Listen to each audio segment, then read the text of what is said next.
Hello, welcome back again to our YouTube channel. So magluluto po tayo ngayon ng fish soup. So ito po ang ating ingredients. Meron tayong parsley, and then meron tayong ginger, tomato, and tofu, and fish. So yung fish na to is ipa-fry natin yung fish para lalong magkalasa siya. So ayan na po ang ating ingredients. So init na tayo ng kawali. Ayan. Lalagyan natin ng oil.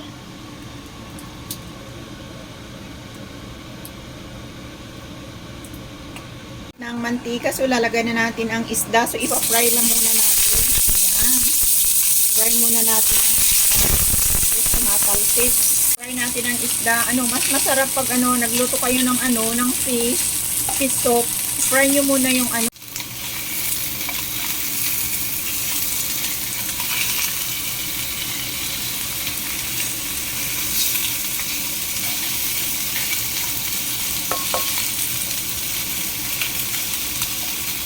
half fry na natin ang isda. So ilalagay natin dito sa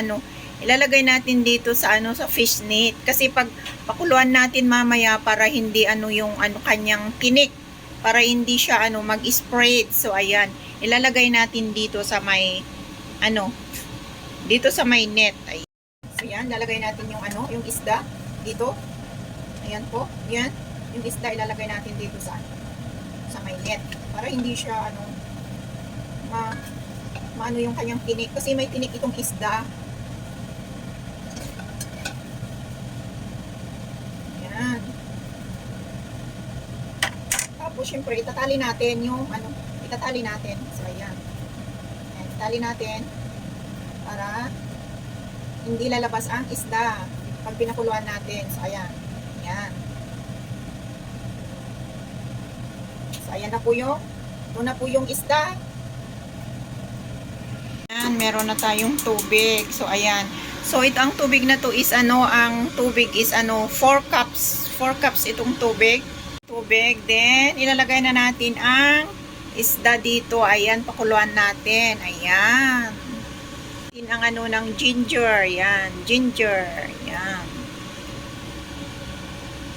Ayan, pakuluan lang ng pakuluan. Ayan, hanggang magkalasa siya. Yun na po ang ating fish soup.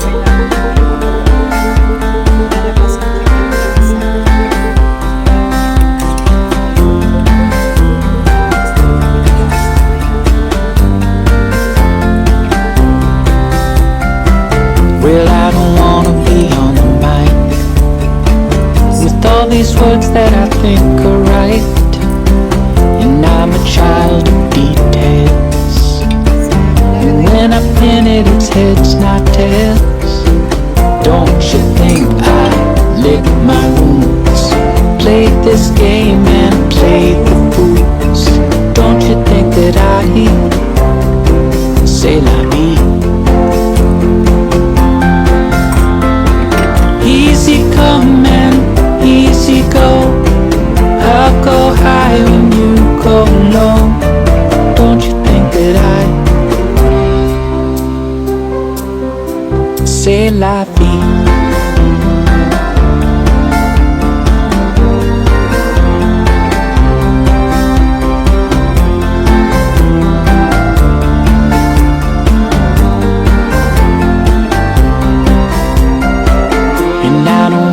Be out of sight.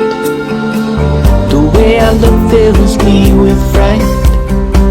You flip a coin and it's heads or tails. I'll call it out when I know I